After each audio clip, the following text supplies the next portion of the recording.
So hello folks, and welcome to LMTV Live from the Ministry of Foreign Affairs, where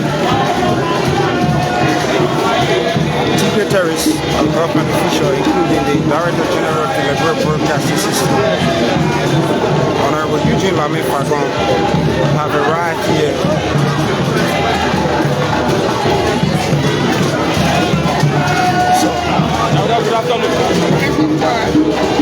So we are going to have a brief interview. So, Minister Fagon, what was the treatment for I think this is a nice achievement. This is historic in nature. If you've ever been lectured on with respect to the Committee of Nations, you will understand that holding a non-permanent seat at the United Nations Security Council gives you the recognition by other states out of over 190 that indeed you may be little, but you play a crucial role in world politics. So it is significant for us, not only internationally or globally, but domestically it is something. Do you think this is a collective effort for what I think it's more than collective.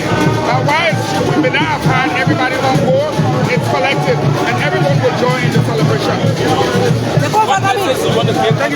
We have to hold that because the convoy is coming, so we will have to hold the Director General of the Liberia Broadcasting System, Honorable Eugene Lame Fagon, who was in a brief interview with a member of the press. But as we await the arrival of the President of the Republic of Liberia, who is also going to form part of this occasion, he will grace this ceremony very briefly. There are indications signaling that the President will shortly arrive, and we are going to bring you the arrival ceremony.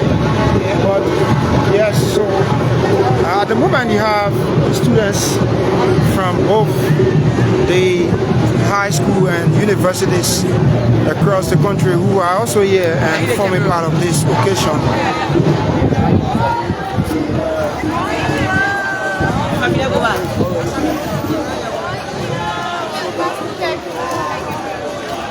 So earlier on we saw, yes, like we told you folks, there is, here comes the convoy of the President,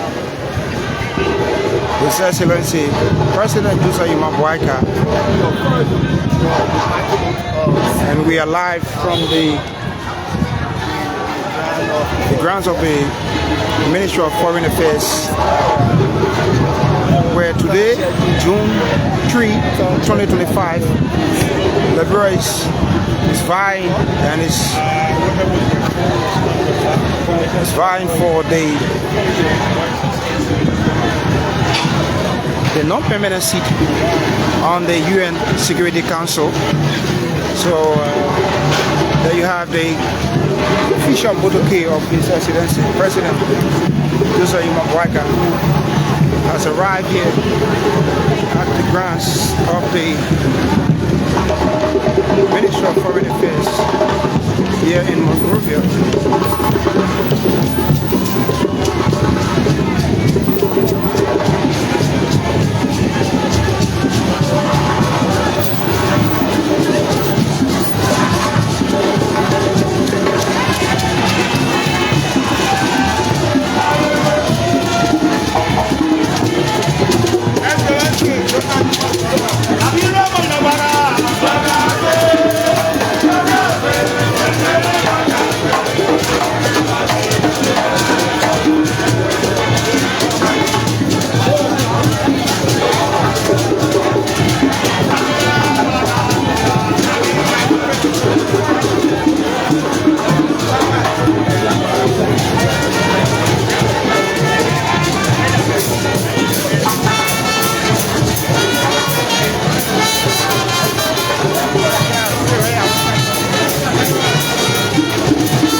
Ceremony of His Excellency President Yusuf Maboyka. He's already in the hall. So let's not make our way.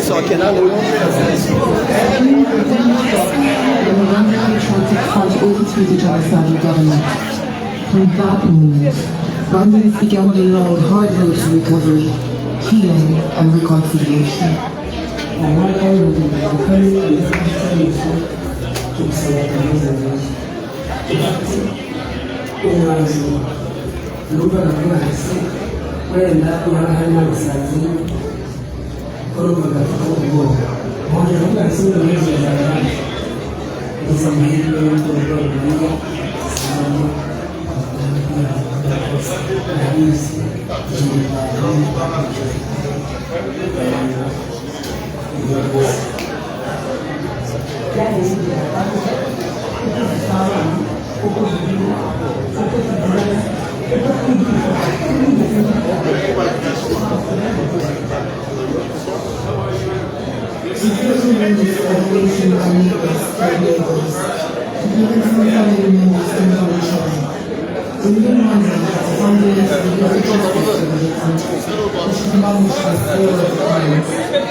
It's not only ensuring that justice was delivered, but that also is of the jails.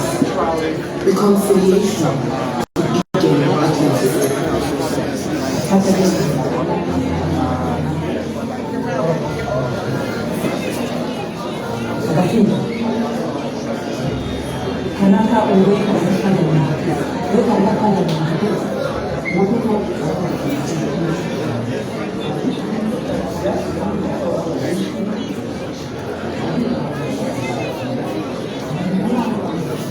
We ask for the non-self survivors to by putting aside their desire for retribution in favor of forgiveness and reconciliation. And we ask all parties to effectively provisions for impacts and embrace the future of Liberia and Rwanda, where we are all Rwanda. Rwanda is still a work in progress. And it's up to the next generation to learn the true story of our past, to protect the histories and deny our myths, and keep the memory and the essence of our history alive. En fait, le négationnisme est en pleine expansion sur les réseaux sociaux, sur Twitter, Instagram, Facebook, TikTok. Le discours n'a pas changé. Certaines personnes ont par exemple prétendu que le justice n'a pas été bien fait, mais que les gens sont mis en colère et ont commencé à tuer. Donc ils ne sont plus à protéger la vérité, à protéger l'histoire de ces personnes aussi sur ces plateformes. To our friends around the world, we thank you to continue expanding us and ask you to share on this story and what we've learned about division and reconciliation at a time when the world seems increasingly more fractured. Iceland, once a land defined by its towering glaciers, is now home to the world's first glacier graveyard, a symbol of the accelerating climate crisis. This graveyard stands as a reminder of what's at stake. 15 icy tombstones mark the extinction of glaciers worldwide, but this is just the beginning. Without swift action, many more will follow. A stark memorial where each tombstone represents a glacier that has vanished due to rising temperatures. It's a symbol of what we've lost and a warning for what's still to come. This site is a call to action.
So we say welcome to this live coverage from the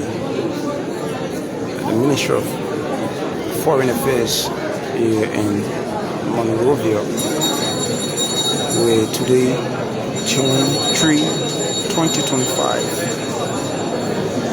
will mark in history a very significant day as Liberia bid for the non-permanency of the United Nations Security Council. Election takes place today at about 2 o'clock Liberia time, and a whole lot of dignitaries are in the hall, and we just saw a few minutes ago the arrival of the President, His Excellency Joseph Mabwaka. Yeah. Ladies and gentlemen, please take your seats. It is time to start.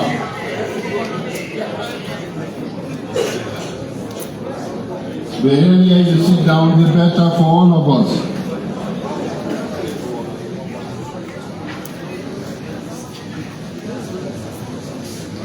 For all of us.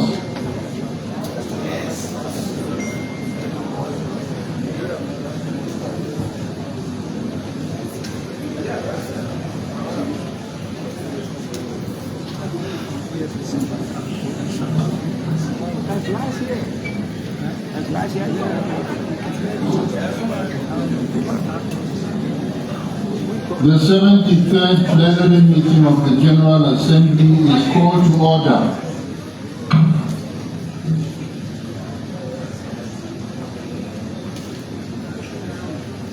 The Assembly will proceed to the election of 5 non-permanent members of the Security Council. The Assembly will elect the members to the election of 5 non-permanent members of the Security Council 2025 to replace the members of term of office of agenda expires on December 2025 under sub-item A of the 5 outgoing non-permanent members are 14. Algeria, Guyana, the 5 outgoing non-permanent members are Sierra Leone, Algeria, and Guinea. These 5 states are not eligible to be re-elected today. Their names, therefore, should not appear on the ballot papers. Apart from 5 permanent members, the Security Council will include the following states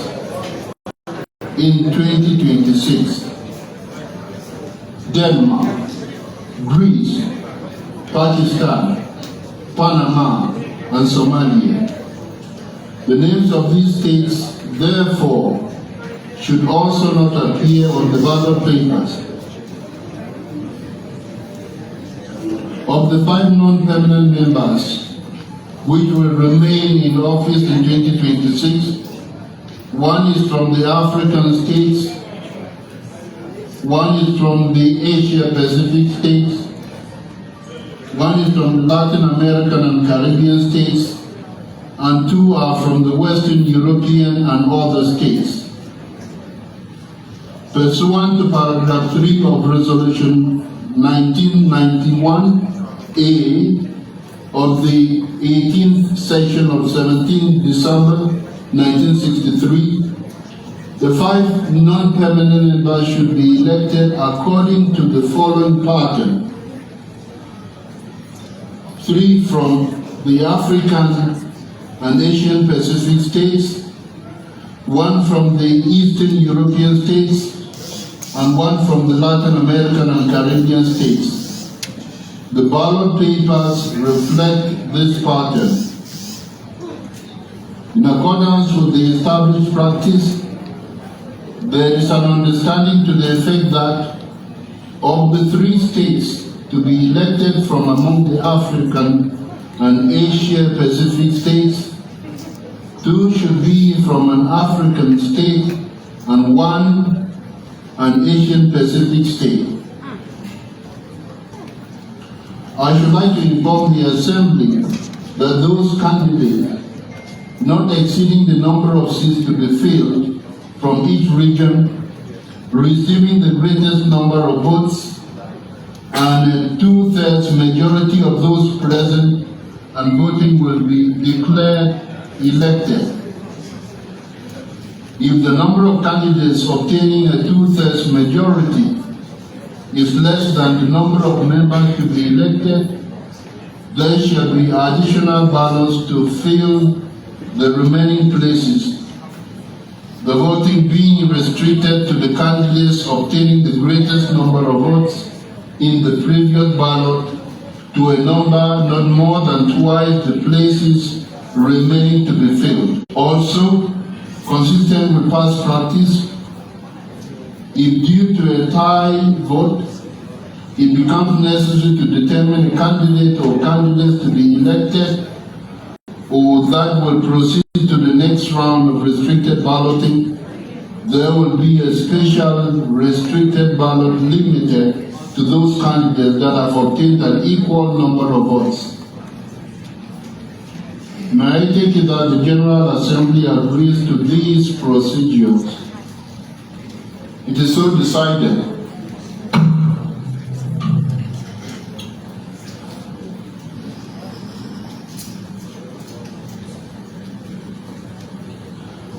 Regarding the candidatures, I have been informed of the following. For the 3 vacancies from among the African and Asia-Pacific states, 3 endorsed candidates have been communicated, namely Bahrain, the Democratic Republic of the Congo, and Liberia.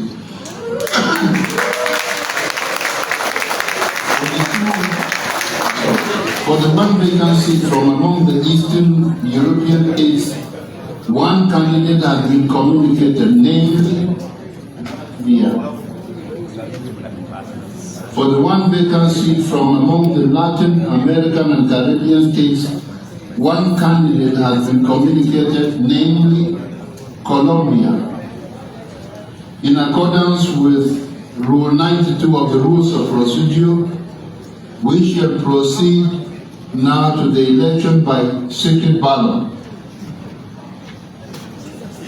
Before we begin the voting process, I should like to remind members that pursuant to Rule 88 of the Rules of Procedure of the Assembly, no representative shall interrupt the voting except on a point of order on the actual conduct of the voting.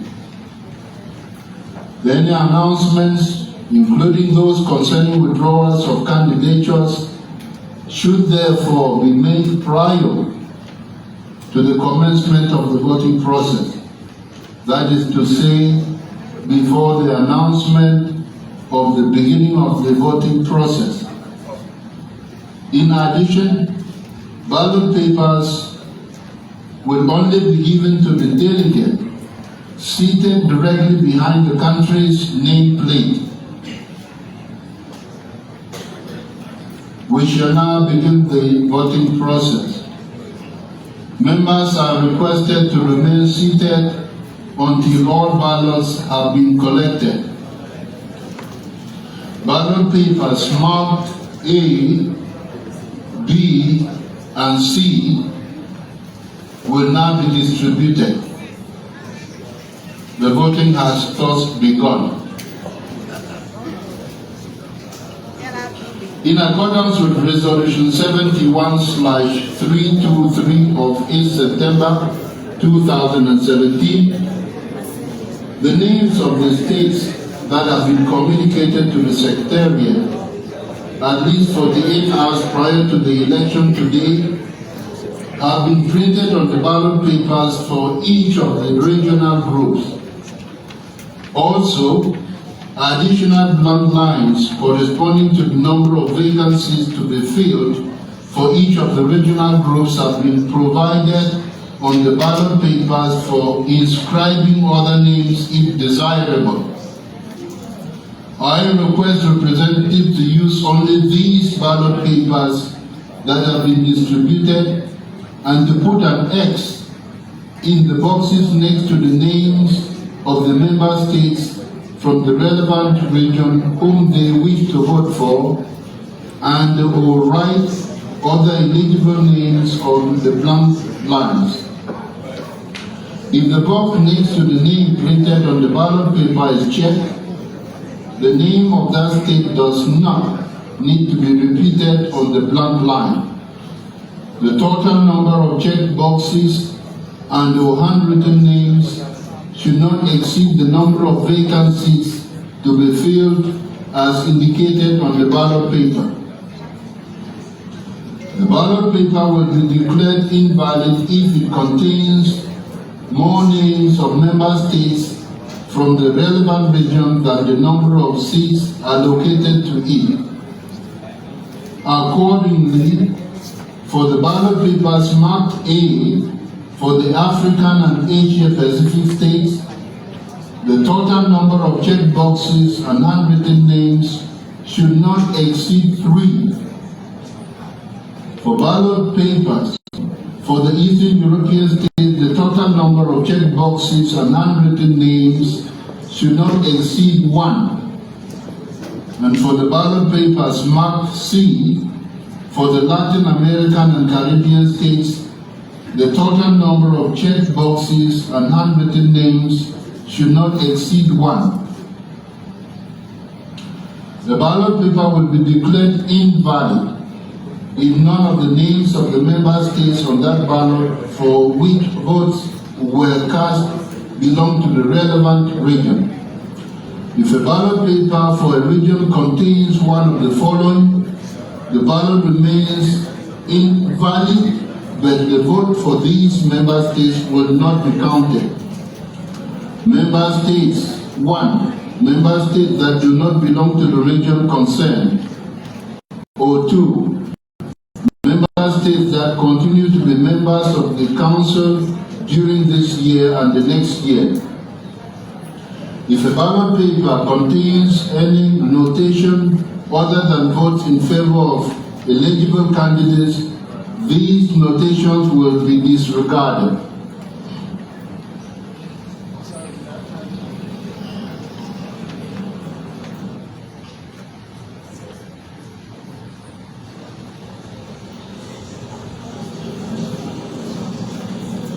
I invite the representatives of the foreign states to serve as tellers, to accompany the conference officers as they collect the ballot papers.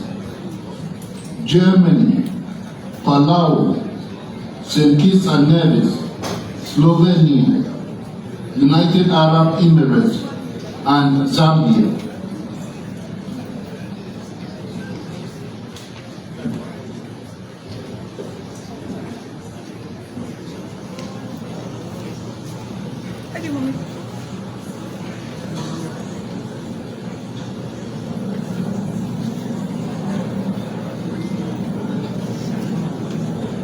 Please proceed to collect the ballot papers.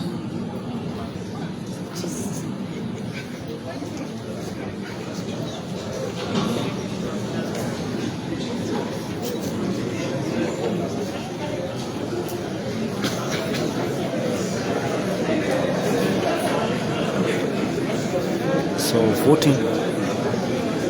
voting per region has taken place, and the ballot papers are being collected. So why the commissioner was laying down the rules governing the election process, participants of this all important elections were already voting, as the commissioner was in speech. So at the moment, it's all about collecting of ballot papers. And currently in Liberia, here we have schools of dignitaries from the three branches of government. I see Senator Zoe Manuel Pena of Grand Juliet County, who is also here.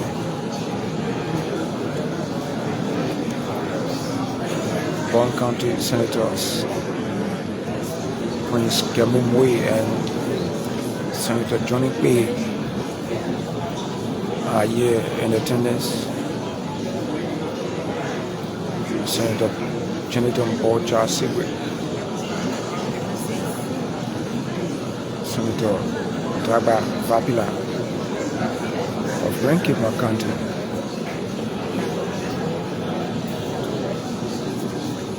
Senator Wellington Jeevan Smith is also here.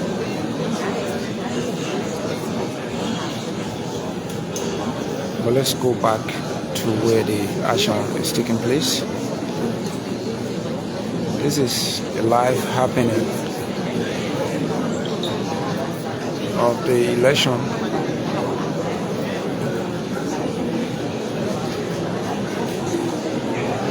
which Liberia is vying for a non-permanent seat on the United Nations Security Council.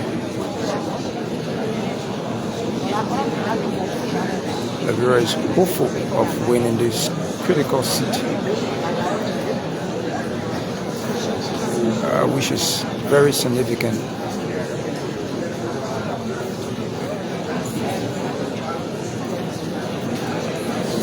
The Director of Police of the Republic of Liberia, Colonel Gregory Kuma, is also here. The Minister of Justice, Councillor Osford Toye, is here. The Minister of State with our portfolio, Mamaka Ability, is also here. And I see the political advisor to the President, Madam Nadela Cooper. The Minister of Education, Madam Jasu Jala, is also here. And I see Public Works Minister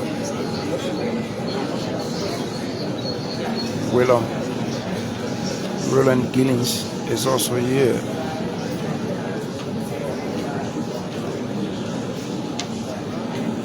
Managing Director of the Liberia Water and Sewer Corporation.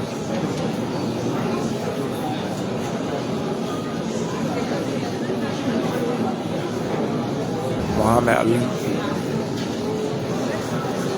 And here comes the Speaker of the House of Representatives, Richard Nangwepu.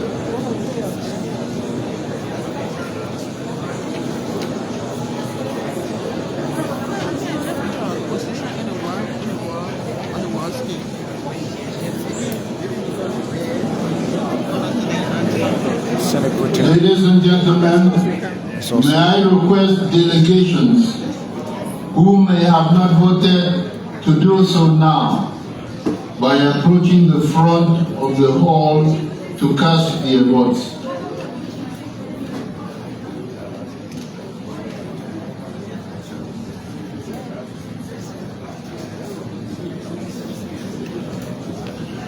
The voting is now closed. No more ballot papers will be accepted. In the interest of time, the Assembly will now proceed to consider the other item announced in the United Nations General while the ballots are being counted. The Assembly has thus concluded this stage of its consideration of sub-item A of Agenda Item 114.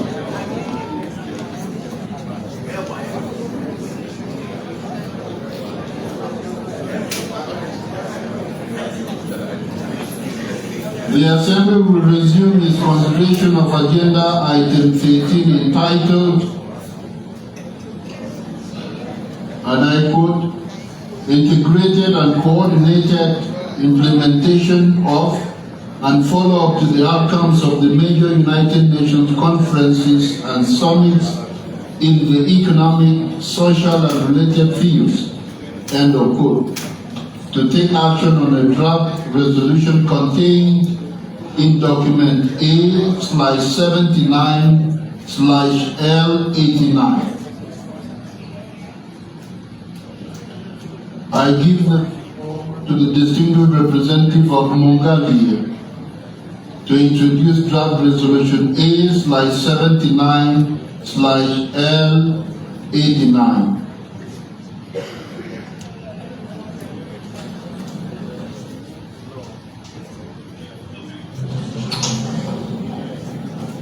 Mr. President, distinguished delegates, I have the honor to introduce the draft resolution entitled World Horse Day initiated by Mongolia. At the SDGs Summit in 2023, the world leaders committed to taking bold, ambitious, accelerated, just and transformative actions to accelerate the implementation of the Sustainable Development Goals. These actions would be anchored in international solidarity and effective cooperation at all levels. In line with these goals, Mongolia is putting forward this initiative to support the cross-cutting objectives of sustainable agriculture, pastoralism, biodiversity conservation, tourism, and related issues. As of today, there are more than 57 million domesticated horses around the world. We all know that the horse is one of the most important animals in human history, as it had served as the main means of transportation for centuries and was dominantly used in agriculture, farming, mining, and almost on all other areas. Even in today's world, horses play an indispensable role in our daily lives, particularly in rural areas, and in equine industry has been and is still a solid contributor to the agricultural development and economic progress of many countries through horse riding, horse racing, equestrian sports, tourism, recreational activities, transportation, as well as employment generation, agricultural production, and other businesses. However, in recent decades, the number of horses, horse trades, and horse industry, including traditional usage and mobilization of horses, are declining to a certain extent due to changes in people's lifestyle, technological advancement, economic fluctuations, climate and environmental changes, and other factors. In recognition of the past and present, this resolution A/79L/89 aims at raising awareness to the importance of the horses, encouraging concrete actions to support equine industry, sustainable livestock management, promoting global efforts and activities for equine welfare, as well as contributing to the conservation of the horse cultural heritage and pastoral nomadic lifestyles. Distinguished delegates, in most countries of the world, including my own country, Mongolia, horses have played, are still playing an important role in our history, culture, daily lives, and is cherished as one of the most respected animal species. Historically, Mongolian pastoral nomads have relied on their livestock animals for living and moved several times throughout the year looking for good pastures with abundant water and grass to accommodate their herds. In our way of living, horses certainly have been and are still serving as the main mode of transport.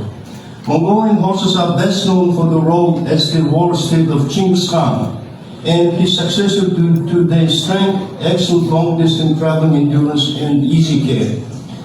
For above reasons, horses have sacred place in Mongolian history, culture, national identity, as they often featured in Mongolian myths and legends, symbolizing strength, endurance, and freedom. With its 4.7 million horses, Mongolia is listed one of the countries with biggest number of horse population in the world. Thus, as a country with rich horse heritage and modern traveling livestock industry, Mongolia, with the generous support of fellow co-sponsoring countries, is proposing World Horse Day be observed every year in the middle of summertime on 11th of July. Distinguished delegates, Mongolia deeply appreciate the active participation and valuable contributions from all delegations during the negotiation on the draft resolution. We would also like to express our heartfelt thanks to the co-sponsors of this resolution and invite those member states that have not yet co-sponsored it consider doing so, acknowledging the significance of the matter. Finally, I would like to express my full confidence in that member states will render their unwavering support during the adoption of the draft resolution L89 World Horse Day. I thank you very much for your attention. I thank the distinguished representative of Mongolia. We should now proceed to consider draft resolution A/79/L89. For your information, the draft resolution has closed for e-sponsorship. I give the floor to the representative of the Secretariat. Thank you, Mr. President. I should like to announce that since the submission of the draft resolution, and in addition to the delegations listed on the L document, the following countries have also become co-sponsors of A/79/L89: Belarus, Bhutan, Brazil, Bulgaria, Cambodia, China, Croatia, Germany, Hungary, Japan, Kazakhstan, Kuwait, Lesotho, Morocco, Nepal, Nicaragua, Oman, Pakistan, the Philippines, the Republic of Korea, the Russian Federation, Saudi Arabia, Serbia, Singapore, the Syrian Arab Republic, Tajikistan, Thailand, Turkmenistan, Uzbekistan, the Bolivarian Republic of Venezuela, and Vietnam. If any other countries wish to co-sponsor A/79/L89, please signify by pressing the microphone button now. I see Comoros, Armenia, Ghana, Chile, the Islamic Republic of Iran, Myanmar, Mali, Chad, Sao Tome and Principe, India, Vanuatu, Oman, Botswana, Cyprus, Senegal, Kenya, Guinea, and Guinea-Bissau. I also see Eritrea.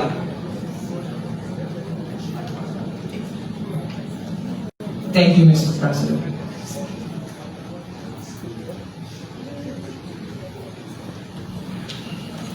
I thank the representative of the Secretariat.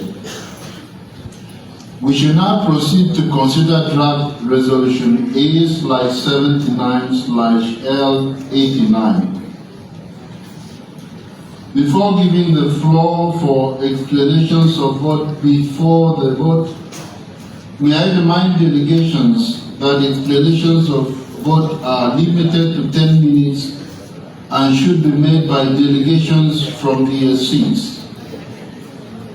I now give the floor to the distinguished representative of the United States. Thank you, Mr. President. The United States thanks Mongolia for its leadership and efforts in facilitating the process on this resolution.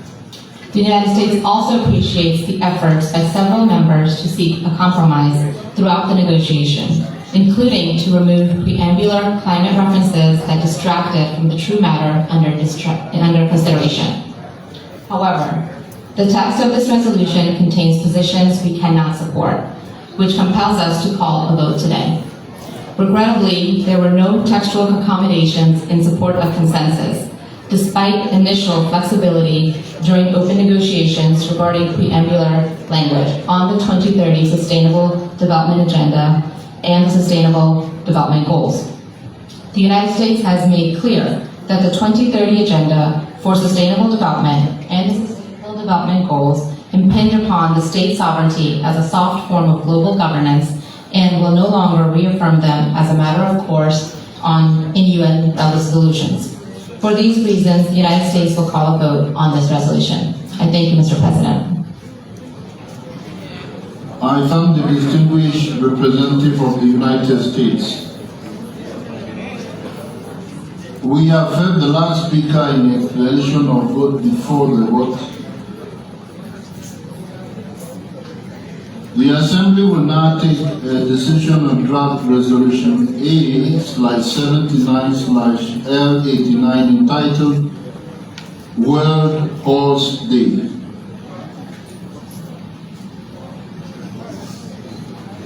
A recorded vote has been requested. We shall now begin the voting process. Those in favor of draft resolution A/79/L89, please signify. Those against, abstentions. The Assembly is now voting on draft resolution A/79/L89 entitled World Horse Day.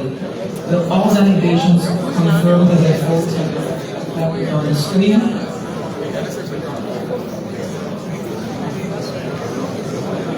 The voting has been completed. Please lock the machine.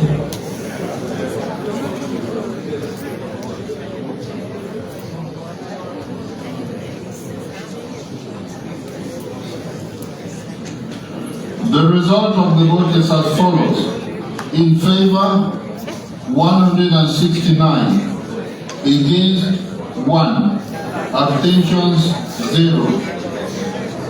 Draft resolution A/79/L89 is adopted.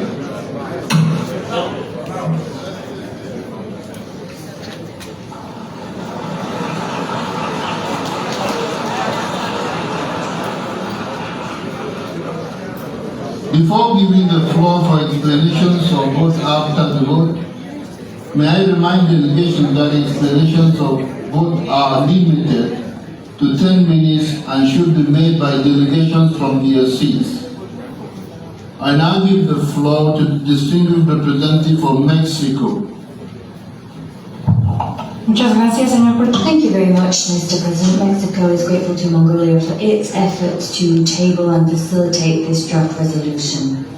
Mexico recognizes the historic, cultural and socioeconomic significance of the horse, as well as its undeniable links with rural communities, indigenous peoples, and myriad cultural expressions. However, my country believes that whilst it is important to establish these ties and step up measures to guarantee their protection and safeguard the horse, we believe that these actions cannot be conducted without can be conducted without proclaiming an international day, as happens in myriad other cases with other animals, goods, etc., etc. We did vote in favour of the resolution. However, my country's stance is clear when it comes to proposals in terms of proclaiming various days, years, and international decades. There is a worrying proliferation of such proposals. These commemorative celebrations can be relevant, however, the reality is that in recent years, these days have frequently and unnecessarily increased in number and complexity, as we saw with today's vote. That has placed an untenable burden on our system and our shoulders, and we should take action. As far in this session so far, we've proclaimed 7 international days and 1 international year. In the previous session, we adopted 15 international days and 6 international years. 2 sessions ago, we adopted 12 international days and 2 international years. Combined, this constitutes a total of 27 international days and 8 years proclaimed as such in only 2 sessions. This trend is a growing one. We're adopting more and more resolutions to establish new commemorative celebrations. This involves operational, financial and time burdens both for delegations and for the Secretariat. Consequently, in our view, it is important to move forward towards a more effective mechanism which is more streamlined and coherent in nature, one which allows us to group together these commemorative celebrations under broad thematic frameworks. Mr. President, Mexico hopes that the proclamation of such international days will become more efficient, less repetitive and more substantive in nature. We appeal to all to contemplate balance between symbolism and functionality in the work of this General Assembly. Thank you. I thank the distinguished representative of Mexico. We have heard the last speaker in explanation of vote after the vote. The Assembly has thus concluded this stage of its consideration of Agenda Item 13. The meeting is suspended for 15 minutes while the ballot papers are being counted.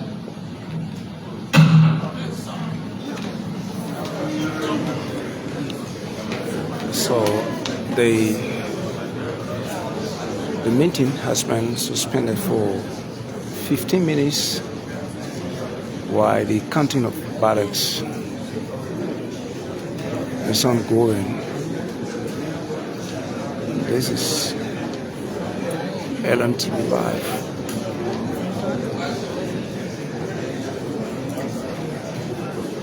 From the C. Cecil Dennis Auditorium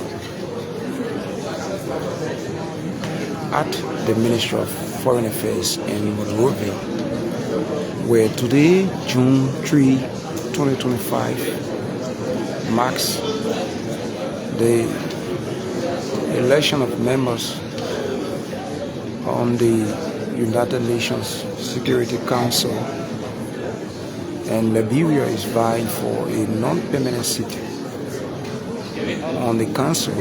But prior to this, voting has already taken place, and it is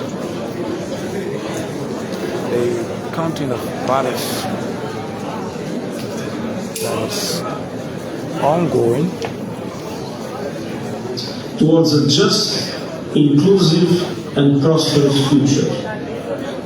As the country undergoes important reforms and transitions, I want to assure you that the UN stands ready to assist in fostering peace, national dialogue, trust and development. You can count on the UN to be your steadfast partner, working alongside the government and the people of Bangladesh to help build a sustainable, equitable future for all. And past leaders. We also have the origins, the beginnings, the means and roots of the Liberian Senate, Ambassador County Senator Yombly Kanga Lawrence, who is dressed in dominant white. The trouble is that the client, he's behind me, is titled Caribbean Olympics. The Haitian Revolution is the theme. On her far by addressing the work through assuming far right, in this case, Haiti's on my far left, where I stand, symbolizing liberation as the Speaker of the 55th National Legislature of the House of Representatives of the Republic of Liberia. they're not truly know each other because we are our stories, we are stories we hear, we are stories we tell. In the hall is the former cultural ambassador, Madam Judy Andy. People of African descent. We also invited them as part of the Transatlantic Slave Trade and Slavery Outreach Program. It speaks to the origin of enslavement, and then it traces emancipation, the struggles that happened, of the Republic and then of Liberia, it really lands Madam in an Katumu area Boyka asking us to reimagine the world that we want to live in with much more justice and dignity. To me, Beautiful having this here, the United Nations, cream this time is very important and because strappy as a talking dressed. drum, I like to drum up the attention that Haiti really deserve and need, especially right now. All works like this help to show the complexities of what makes us human. This is just an amazing thing to have this experience to walk into this place and see the different sides of what makes us unique and what makes us beautiful, and that's what makes us human. It's extremely important to recognize the current cultural ambassador, Kekura Kamara, most climate impacted countries, commonly known as Marawala. He's also here. Agricultural Minister, Tato Alexander Muta, I was able to witness firsthand former Senate Pro the Tem, work that has been done and now on Senator of Grand Bassa County, integrating refugees and returnees coming into the province, looking at the work that has been done in response to the earthquake in this area. Innovative approaches have been undertaken by the United Nations and partners to have local vernacular structures which are earthquake resistant, rebuilding permanent structures in this village behind me. See, here also is I have seen Minister of Youth and Sports. the collective efforts of the local authorities, of the partners, NGOs, and the United Nations in trying to rebuild the life together with the communities here. The response has enabled people to rebuild lives in a very challenging environment. And in my visit in the Managing Director of the National Port Authority private sector enterprises that are working is also here. Afghan men and women into the marketplace, Mr. into economic Sekutukli, and particularly and the micro and small Director of the National Fire Service, Mr. Wasford Bafo, and the need for support for these enterprises to scale up to Grand Cape North County Senator Madam Daba Fabila is also here in attendance. This is a vital part of rebuilding Afghanistan with its private sector, tapping into the human capital of Afghan men and women, and affording space, particularly for women and girls, to contribute and have the space with the political affairs or advisor to the president.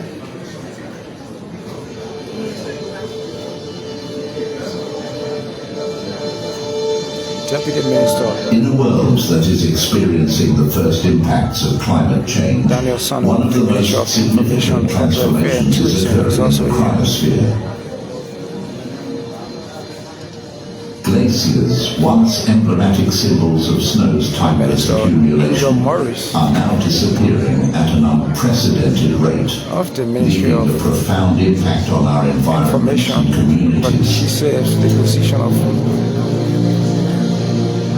as global temperatures continue to rise, these ancient ice formations are receding faster than ever before, and the consequences reach far beyond the cryosphere alone. Glacier retreat contributes significantly to rising sea levels and threatens the delicate balance of our ecosystem. The rapid loss of glacier mass disrupts global water resources, leaving entire communities facing water scarcity as they rely on glaciers for their freshwater needs, and living downstream communities facing an escalating risk of glacial lake outburst floods. One of the commissioners collaborative efforts are crucial to understanding of the Liberia Telecommunication Authority changes.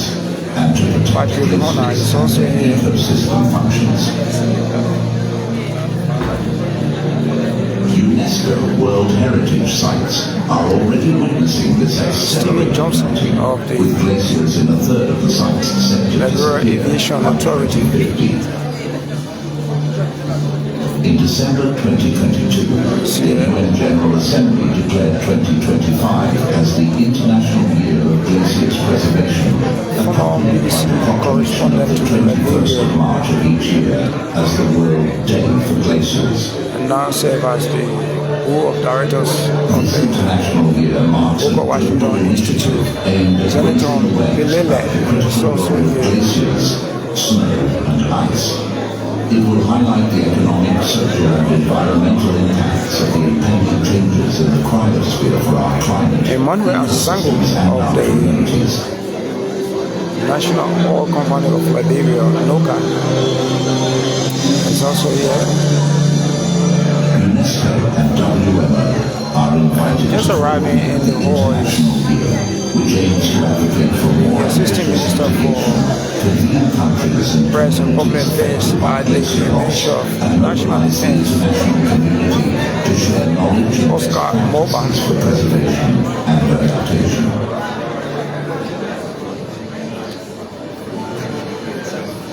The International Year therefore provides a unique opportunity Ambassador Alash on Tourism, Christopher and Hens collaborative efforts Onanuka is also here. of the cryosphere.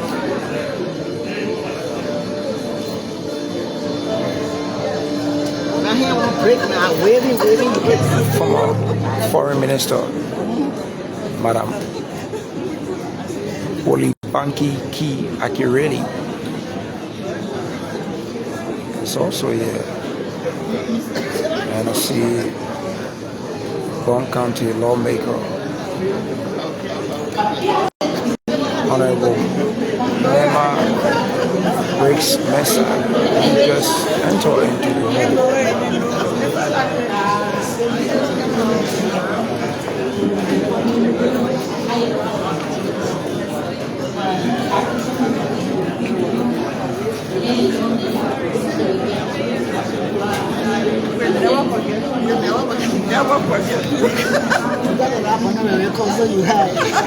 So the acting managing director of the National Fishery and Aquaculture Authority, Mr. Cyrus Sebe.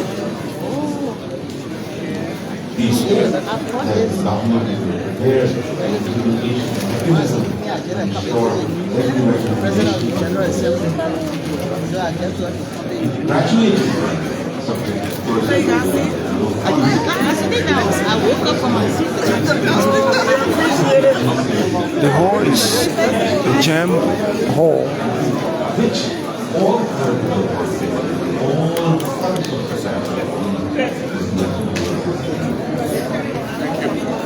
And at the moment,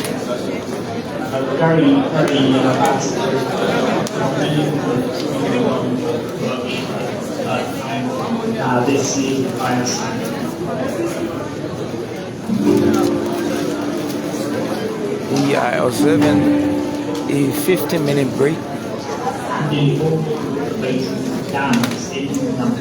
Currently, the counting and sorting of ballots paper is taking place.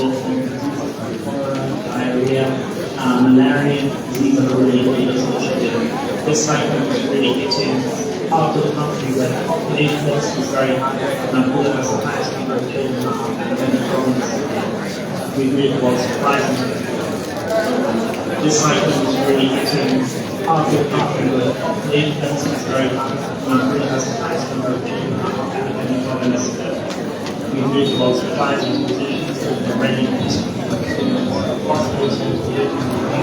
dies down and we're able to get out to this.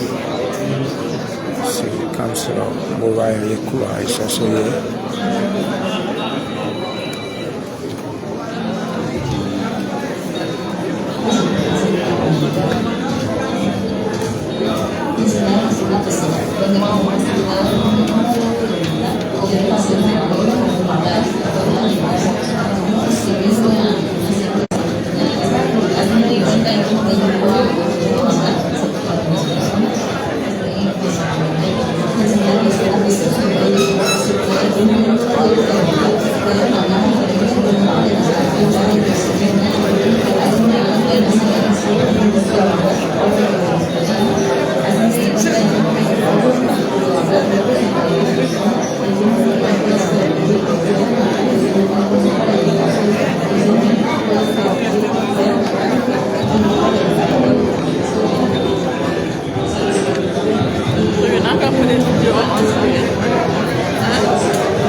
So wherever you're watching from, this is a live happening of the election of members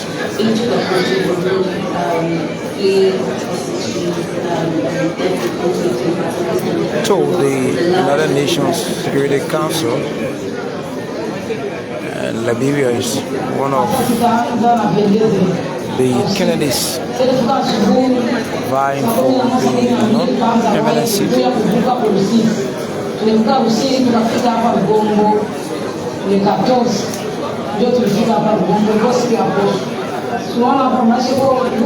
Also here in the hall is the Director General of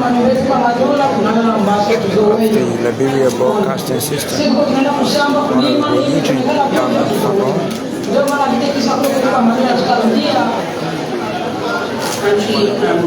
Earlier on, I saw the Deputy Director General for Radio Broadcast, James Zimbabwe, and I also saw the Deputy Director General for Public Affairs, Honorable Alexandra Amno,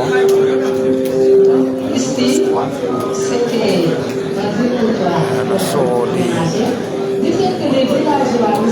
Deputy Director General for New Media and Rebranding at the Liberia Broadcasting System, Honorable D-Flow Flomo. So it's a tag team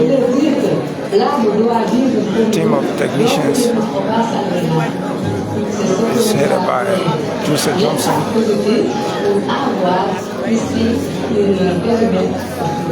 Armstrong Cooper is here live on radio.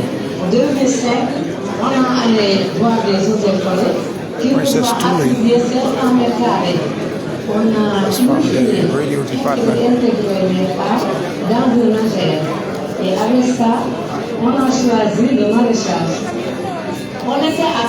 Our chauffeur, Jerry Stewart, is also here, and also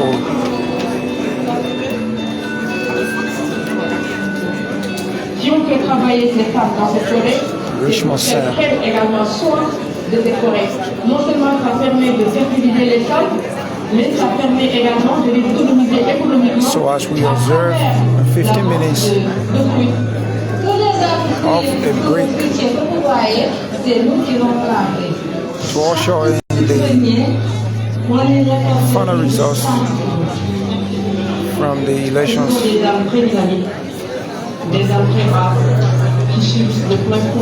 members of the Liberian Senate, members of the House of Representatives. Vous l'avez appris, c'est également l'apparition de nouveaux paradigmes. Et ça, on le vit ici au quotidien et un peu partout au Sénégal. Ça participe également à la dégradation des sols. Justement, c'est la raison pour laquelle nous, on essaie de trouver comme solution prioritaire aujourd'hui notre reboisement massif dans les périphéries avec des répulseurs aussi. Notre projet d'avenir, s'il n'est pas engagé, on veut faire un projet de pépinière dans les arbres pour alléger les travaux.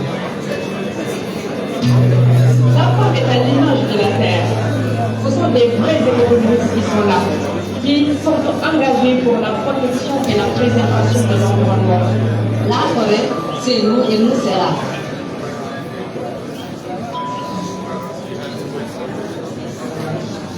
المبادئ كبيرة أنا كان من أول الناس اللي جاء على مصر يعني عمل مستشفى الشفاء ما قبل الحرب. كانت هنا كلها هذه محلات بيبيعوا خضرة وفواكه كله راح ما ضل يعني أنا بصدمة يمكن أنا أقدر أحكي إنه البلد هذا تطرق زلزال ما خلى حاجة تجربة. نرجع نشتغل على شغلنا اللي هي طبيب برجع أشتغل مستشفى الشفاء أرجع كدكتور، لكن ما عارف الأوضاع الآن كيف الأوضاع في المستشفى، لأنه أنا تقريبا من قبل الحرب ما قبل 7 أكتوبر ما شفت يعني. رايحين على الشفاء هذا البلد. طبعا هذا منظر محزن. طبعا أنا جيت على المستشفى هذا لما هاجرت كنت يعني عمري ما يقارب 25 سنة. مبنى 8 هذا كان مبنى جراحات في الجراحة العامة وجراحة العظام. خبر جيد أنا مش مستقبل الأمور لا تصدق. من المباني هذه المستشفى وأطباء جمالات معي. هذا مستشفى الشفاء تمثل اللي أنا ولادي ولدوا في المستشفى هذا. يعني ولادي عندي أول ولد عندي ولد في المستشفى هذا. إحنا اللي صار فينا حرام. يعني إحنا إيش ذنبنا إحنا؟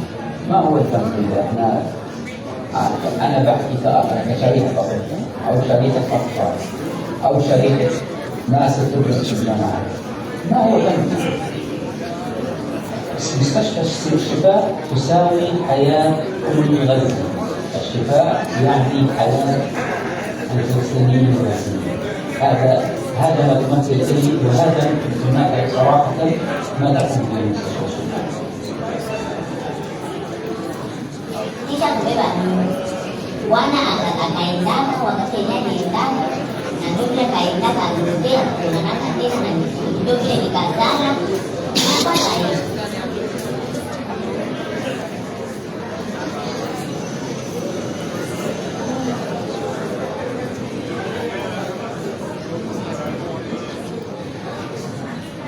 We have had a few cases where the peacekeepers have committed paternity, and so the process can start from recognition of the child and to provide maintenance and support for that child and to the mother.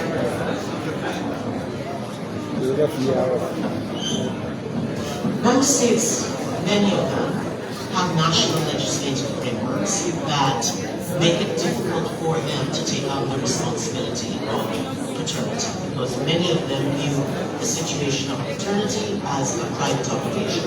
From the UN side, we view that differently. Because the member state has provided personnel to peacekeeping operations, we think the member state also has responsibility, and it is their responsibility to have the peacekeeper acknowledge this authority.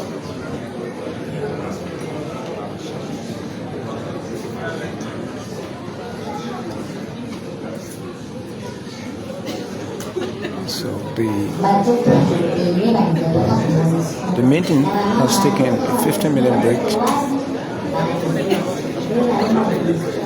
after which they will resume to announce results. Je plaide ici auprès des États membres pour une mesure tempo, parce que ça prend beaucoup de temps, tout les enjeux légaux pour adresser une requête de paternité. Given the focus and attention over the years to this particular aspect of our work on improving cognitive discipline, but we now have a focus on this because these are children. And I think that it's our roles as United Nations to acknowledge our responsibility to work with United States and that this is part of this.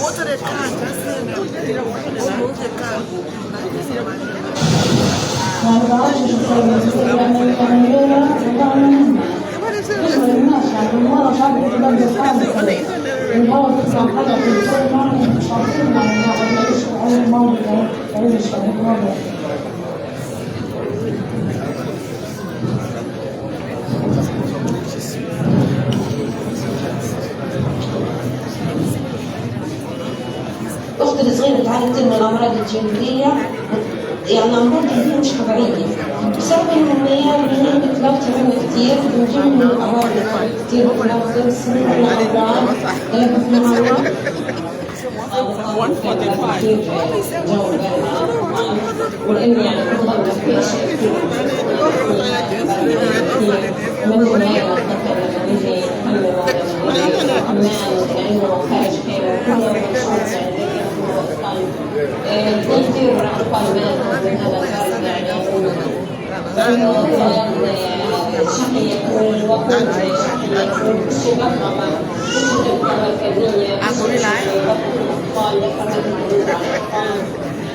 La première veste ou la EBS?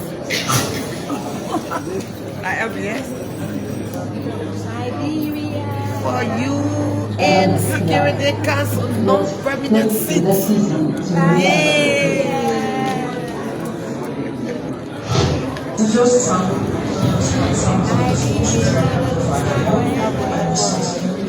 I woke up immediately with the thought of the pastor. It was a day of fear. It was the day of astonishment.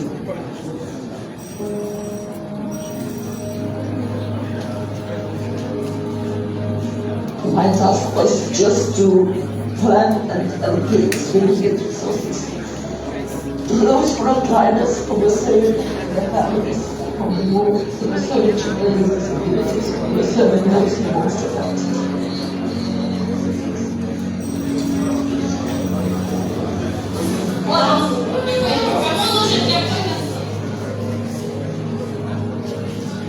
When we went together with a local NGO, we opened this safe space to support women psychologically and support them in terms of how to survive in this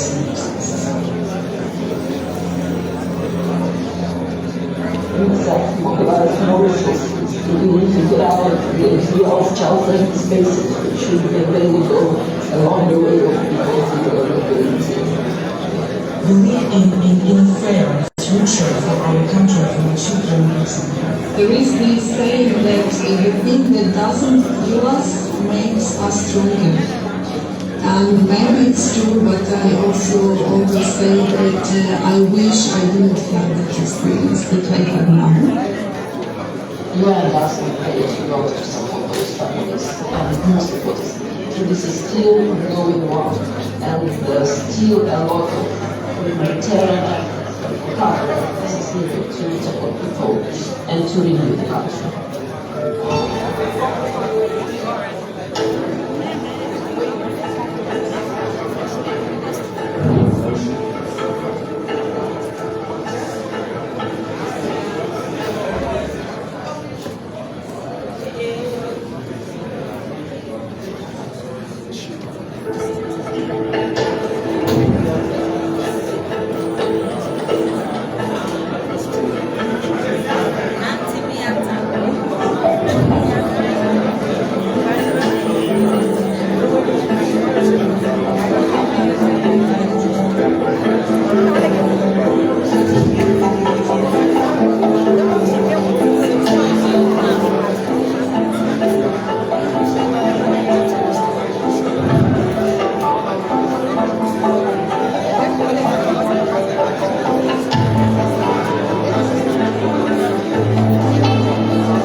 Every day, the strikes continue almost every day. This every day there are reports of people being killed and injured. This war is bad.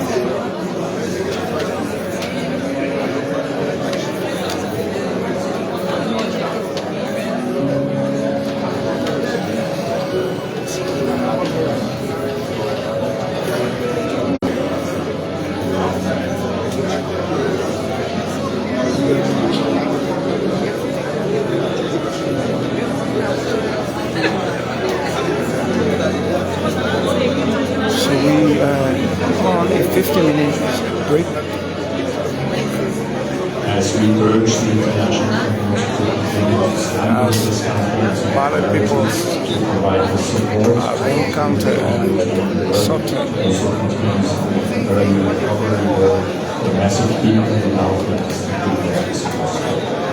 Right after the 15 minutes break, the meeting will resume.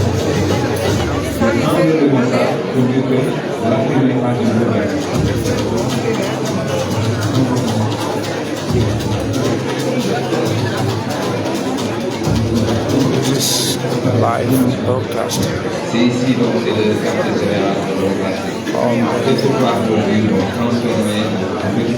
election.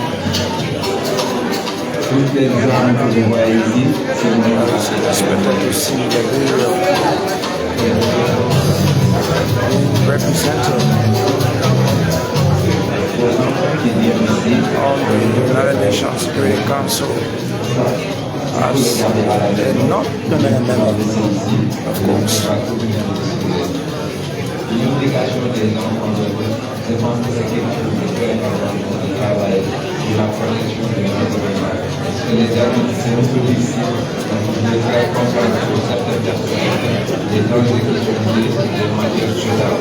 Automatiquement, il va capter ça, même s'il voit son père qui dit à sa maman en train de faire cela, eux-mêmes, donc, il va prendre la responsabilité de sa maman à ça.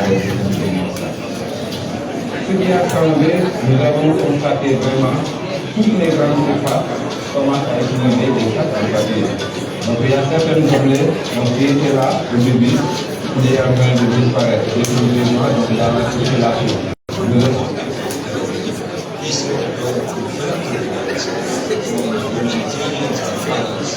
That the kilometers away from the place of reaching a humanitarian distribution center according to the mechanism in place, not the local mechanism. And they were done without simultaneous snipers and other methods to modify them so that they do not even reach this mechanism that they put in place. So the mechanism we are is the solid one, is the one that is supported almost like the why do you try to find a mechanism in the system mechanism as a solid one, tested one, that proved itself? They have the experience, they have the personnel, they know how to reach the people in all areas that are devastated by humanitarian assistance. So we will know in the Security Council according exactly what the detail will proceed to do with the humanitarian draft resolution. And now the Security Council has the record, and the threat or the fear of not succeeding should not deter the Security Council from carrying its responsibility. But of course, the Security Council has said we are in contact with all those who are genuinely concerned and outraged. It was not only the Palestinian people who are outraged, as I expressed in my last statement in the Security Council, but I can objectively say the great majority of humanity and nation states are outraged with what is really going on in Gaza, and they want to do something. So that's why we see some elevation and changes of positions from big important countries in Europe and beyond, such as France, UK, and Canada. Their statement 10 days ago was very clear, very powerful, and very different than previous positions that they have articulated in this issue. That is significant. That is the beginning of turning the corner, and we hope to see more of that. And it is not Israel that will decide the future of the people in the Middle East, especially the Palestinian people. It is us, we, the people, will determine our own future with the support and the help of the great majority of nations. So we will see what happens in the days. In the General Assembly, we are grateful for Spain's initiative to go to the General Assembly with a humanitarian resolution. That position was adopted at the highest level of the Spain. We appreciate that, and we are grateful for it. You are sweet. So welcome back after the result, that break. The Assembly will resume its consideration of sub-item A of agenda item 114. The Assembly will resume its consideration of election item A of agenda item 114 entitled Election of Non-Permanent Members of the Security Council. The result of the voting is as follows. Group A, African and Asia Pacific States, 3 seats. Results of the vote. Number of ballot papers, 188. Number of invalid ballots, 0. Number of valid ballots, 188. Abstentions, 1. Number of members present and voting, 187. Required 2/3 majority, 125.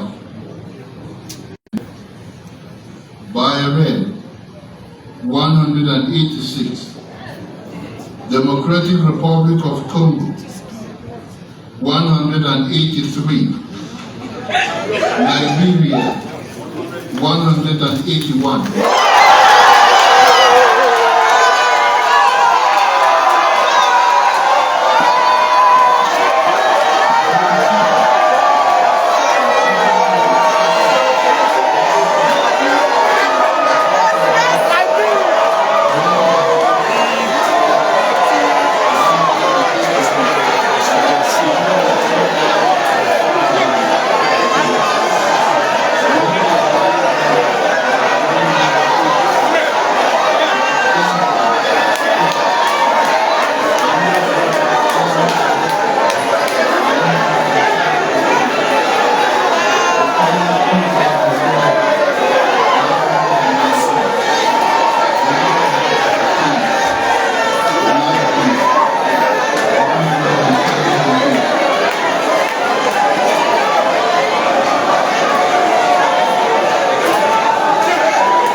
Liberia has been elected to the United Nations Security Council as a non-permanent member. Now you can go ahead and celebrate your country. Liberia is once again on the map.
able to secure 181.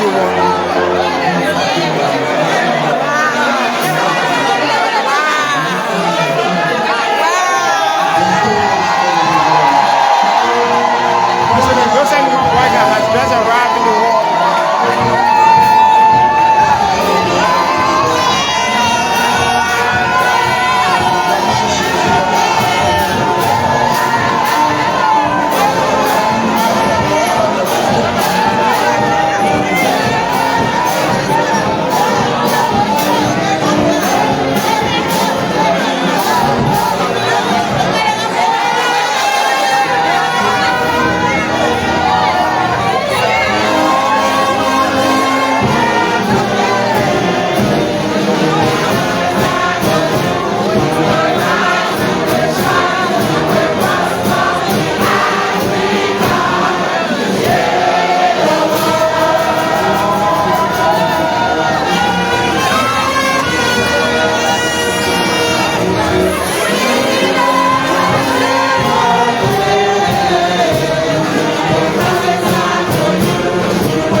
historical movement for Liberians.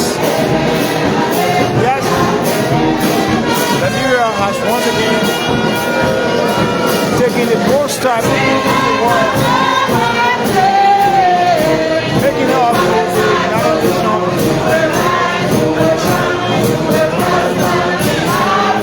Security Council as a non-permanent member, obtaining a vote of 181 of the total vote of 188, and the President of the Republic of Liberia and the Vice President, Joseph Mwanga and Jeremiah have arrived and are seated. The First Lady has taken her seat, Madam Katumu Bwaka, the Speaker of the House of Representatives of the 55th National Legislature of the Republic of Liberia, Honorable Richard Nangwekun is here, and the Senate Pro Tem of the Liberian Senate. This is a moment of great excitement. Lauren is also here. We are honored, we are elated, and I can say we are ecstatic about the victory today. This is a national victory. A victory delivered by His Excellency President Joseph Mwanga. And so today is not a time for window and grandiloquent speeches, but it's a moment of celebration.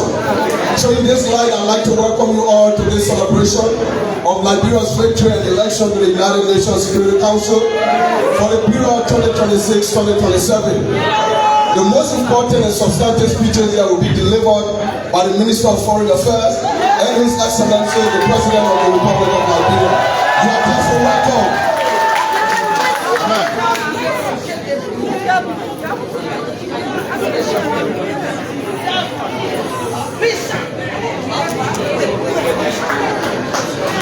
So we are now invite to the podium Your Excellency, the Chief Campaigner, Commanding General of this effort, the Chief Campaigner, Senior President Nanti, Minister of Foreign Affairs of Liberia.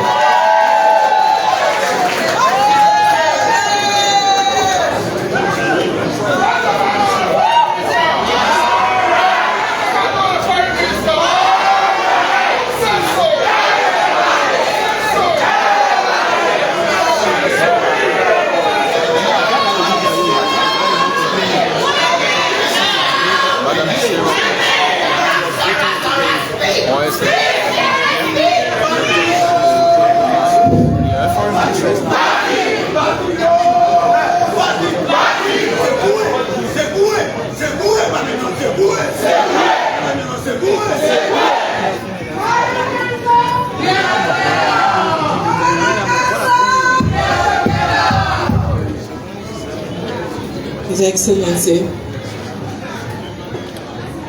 President Joseph Yuma Boyka, President of the Republic of Liberia, Africa's oldest republic and Africa's newest member of the UN Security Council.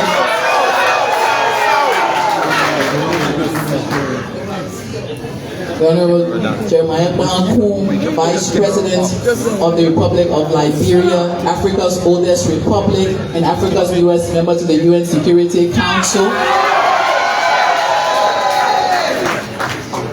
The Honorable Speaker, Richard Kuhn, our Pro Tem, Senator Yombi Kanga Lawrence, our First Lady,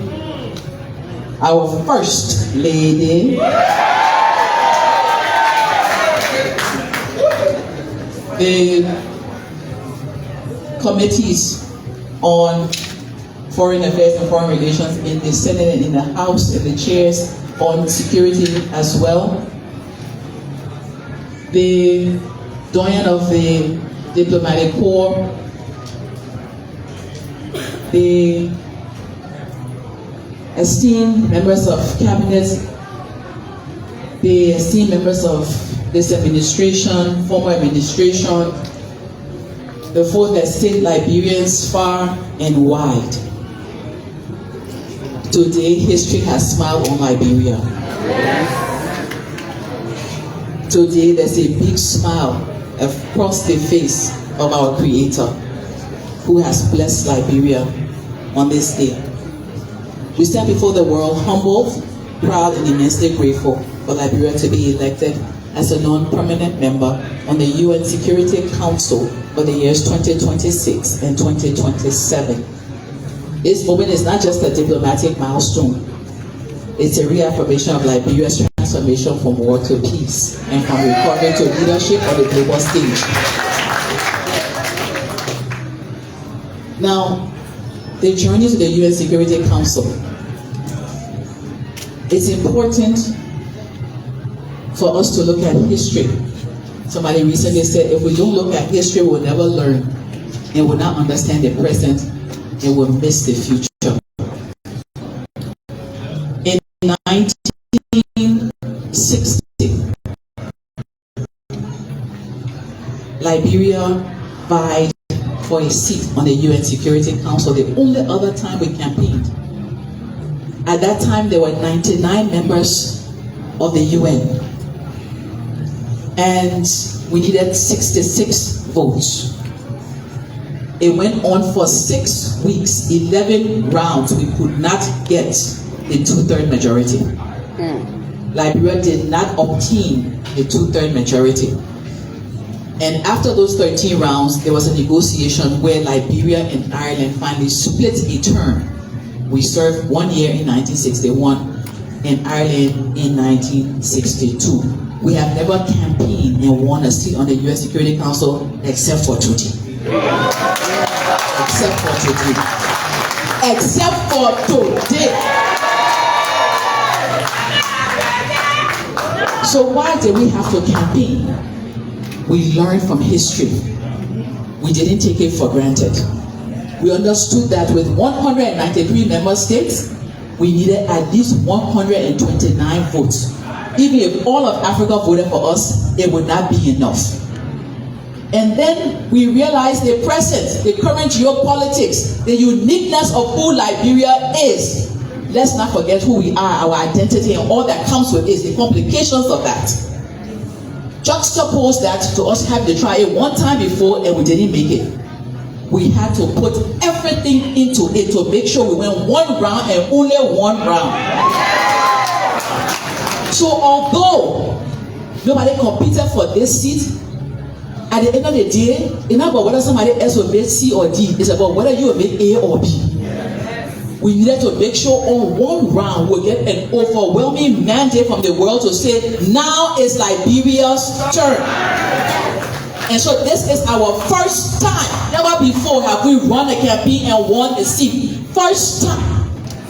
There are 4 countries of Africa that signed the UN Charter.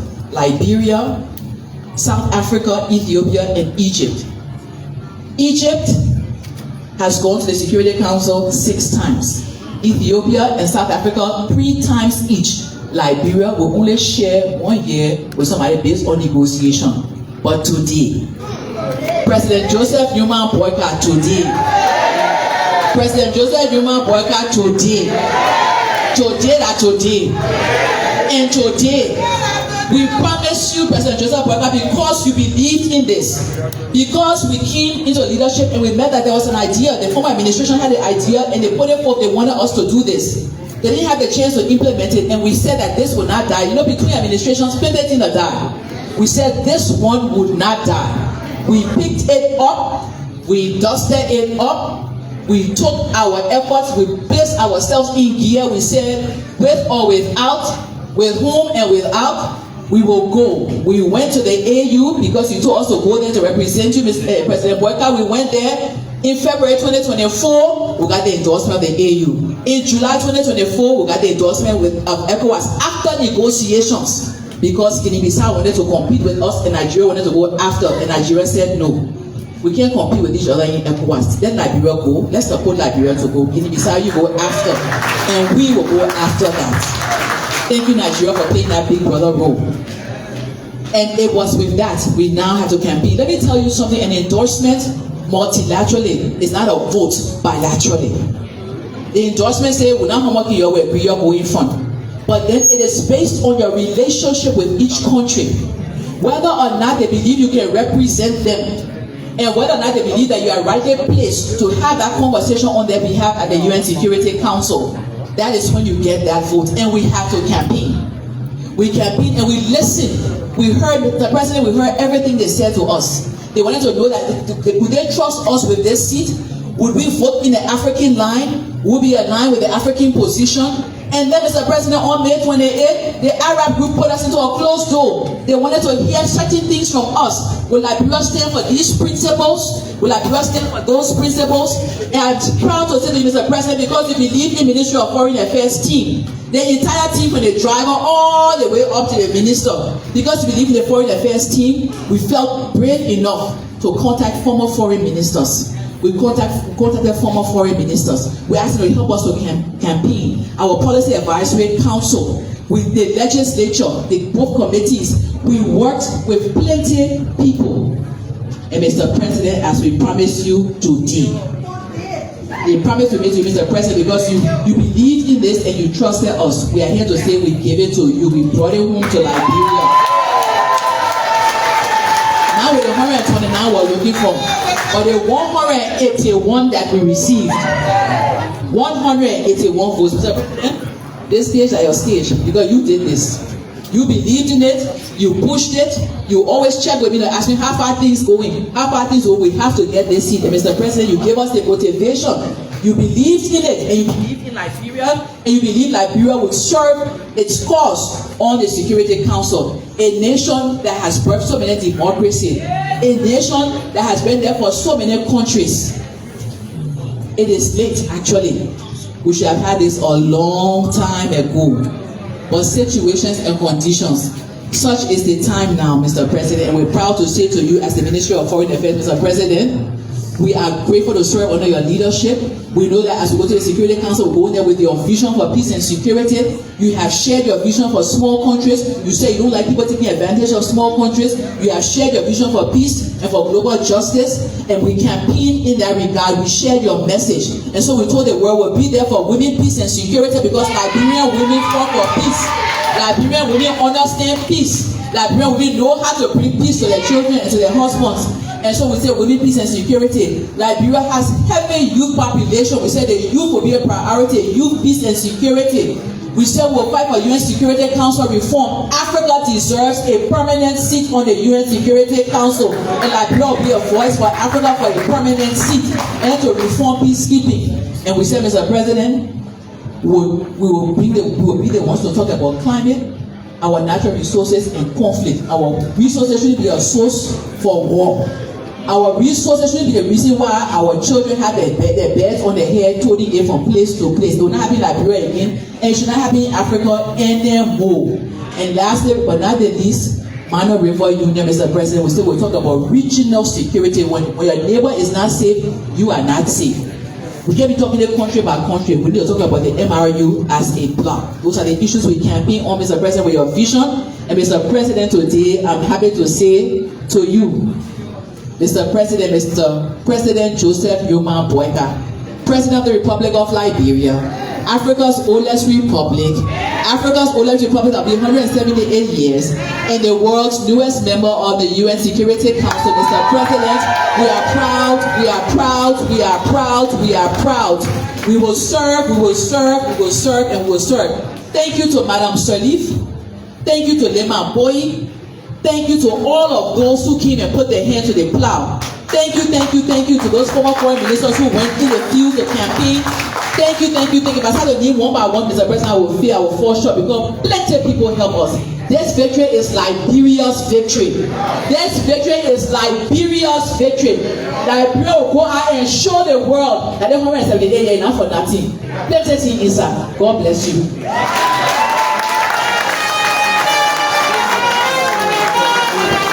Foreign Minister Sarah Besloyanti.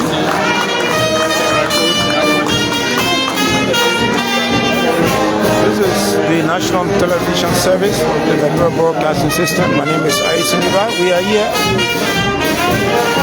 at Cecil Lewis Auditorium, where we are bringing you music.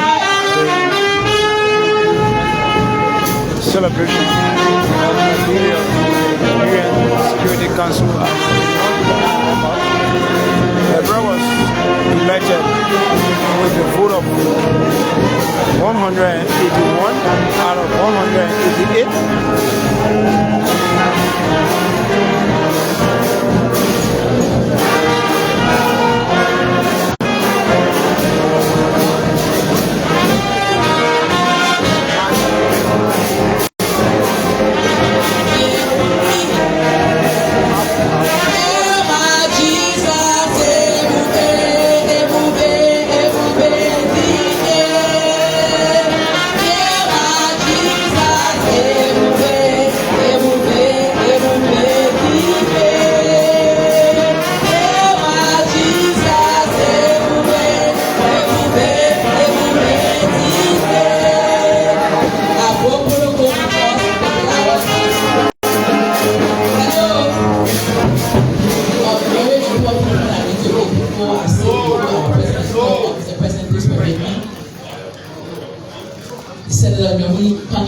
I must say this from the beginning to the end.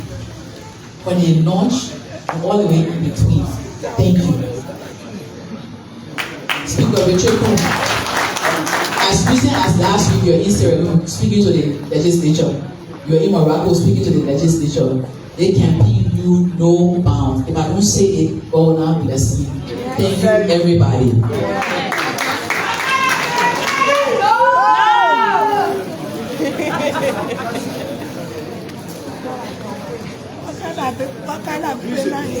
Madam President, Mr. Vice President, Mr. Speaker, Madam President pro tempore, the dean members of the cabinet, the daughter and members of the diplomatic corps, members of the legislature, our development partners, our traditional leaders, officials of government here present, Liberians, distinguished ladies and gentlemen. At this time, we have a special statement from His Excellency Joseph Yumamboga Sr., President of the Republic of Liberia, as we call in the acceptance speech.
Good afternoon. Whether you had breakfast this morning, whether you slept found last night, I'm sure all of that is behind you. The victory is yours. Thank you for your support. Thank you for standing with us. Thank our partners. Thank all of you. This is the time to unite. This is a victory for Liberians. Thank you so much for your support. Your Excellencies, distinguished delegates, fellow Liberians, friends of Liberia. Today, we stand at the threshold of a new chapter in our nation's history. The United Nations Security Council has honored us with a non-permanent seat for 2026-2027. Recognizing our resilience, commitment to peace, and dedication to global cooperation.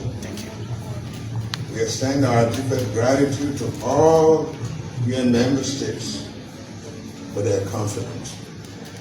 This is a moment of honor and humility for our 178-year-old republic, Africa's first independent nation, whose long storied journey continues to inspire. Our election is not just a national achievement. It symbolizes Africa's perseverance and is a tribute to generations of Liberians who have held firm to freedom, self-governance, and global solidarity.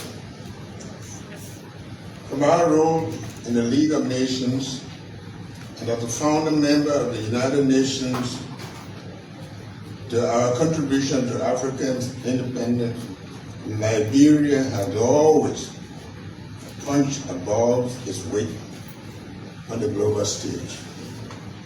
We honor the memory of Ambassador Andy Brooks-Randall, Africa's first female president of the United Nations General Assembly, whose call for substance over symbolism still echoes. And we recall the foresight of President William R. Talbot Jr., who won the global peace was impossible without African freedom and justice. Liberia has walked a difficult road from conflict to recovery, but it has never been alone.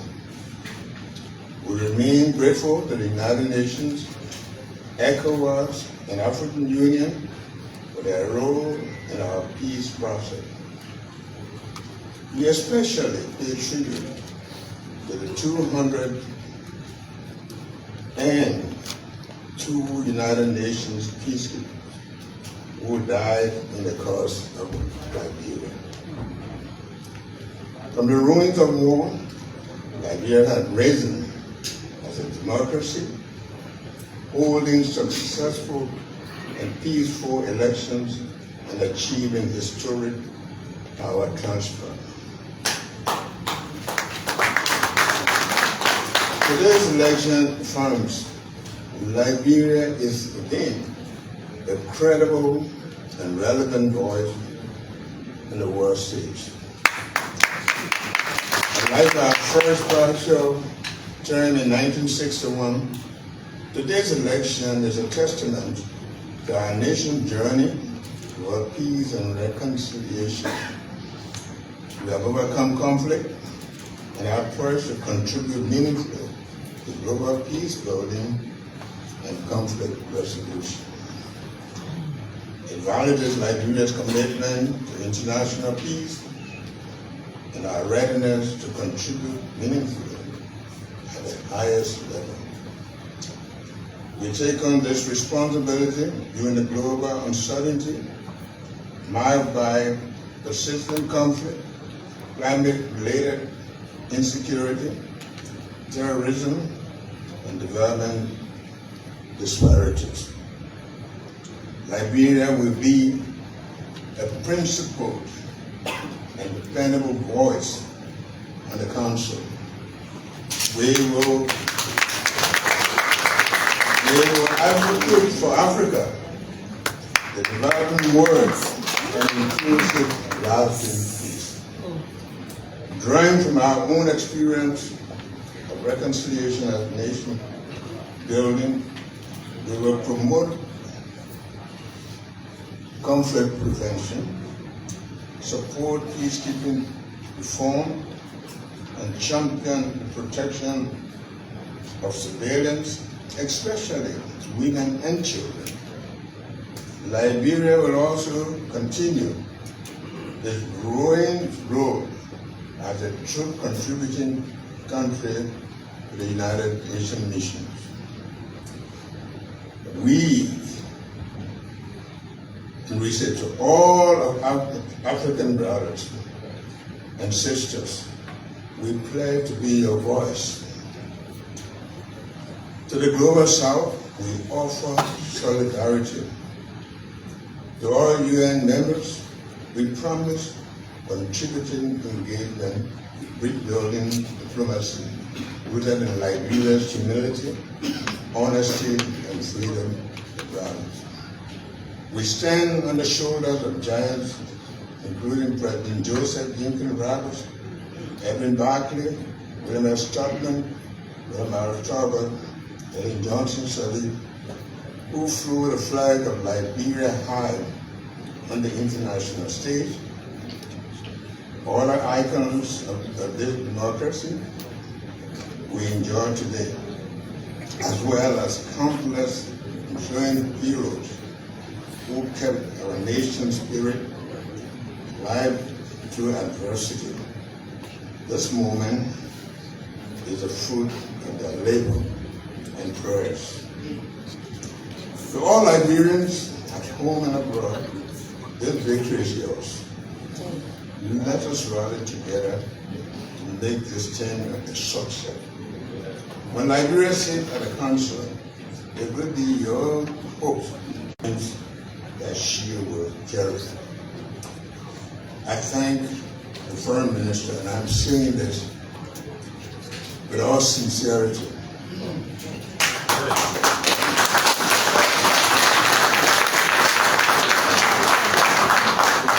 This lady had put in time, commitment, dedication,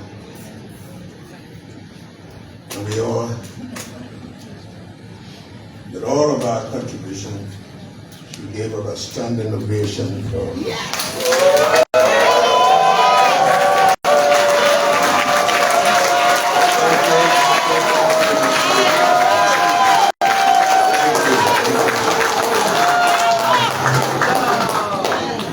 Shows you what women can achieve and they are committed.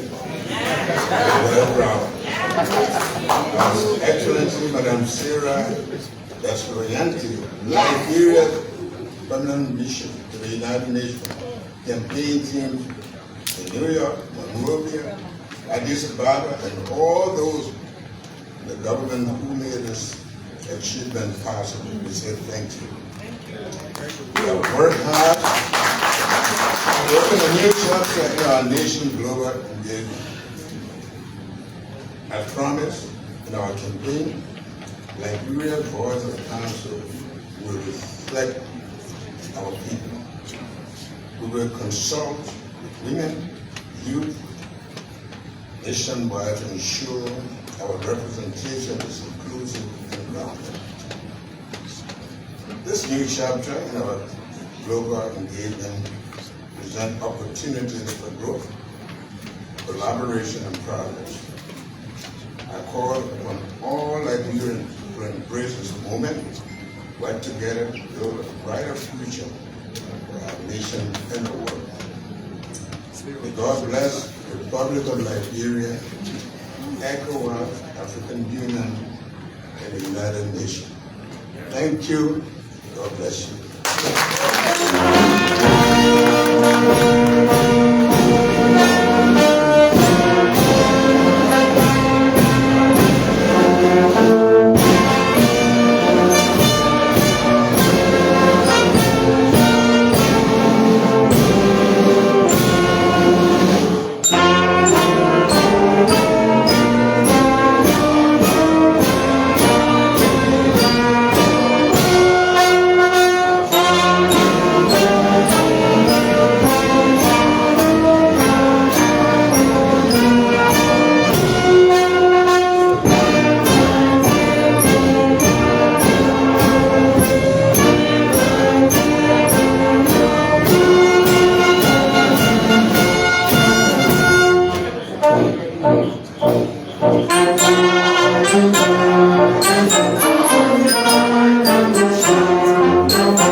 Come back, open, but don't forget your checkbook.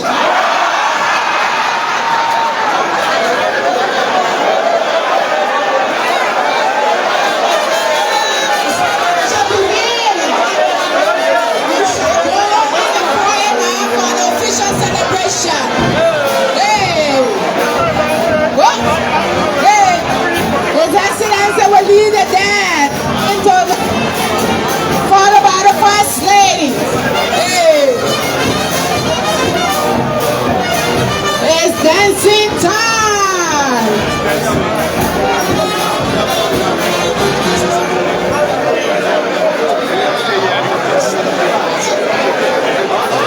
Hey, bien, please play. Let's celebrate.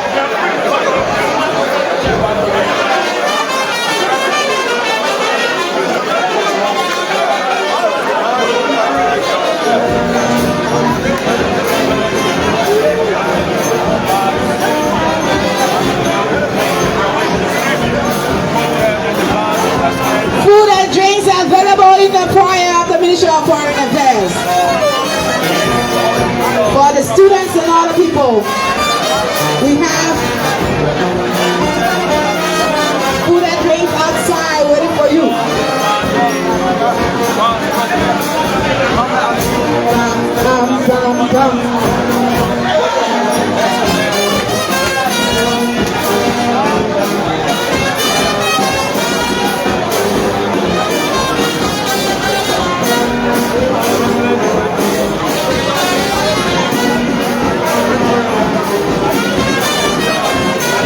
EPS, kindly open the aisle. His Excellency and the platform guests will depart for the foyer.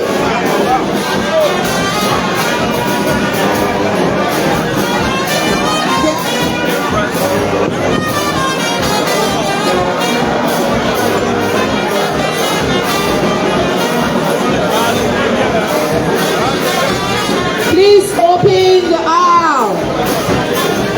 Please open the aisle.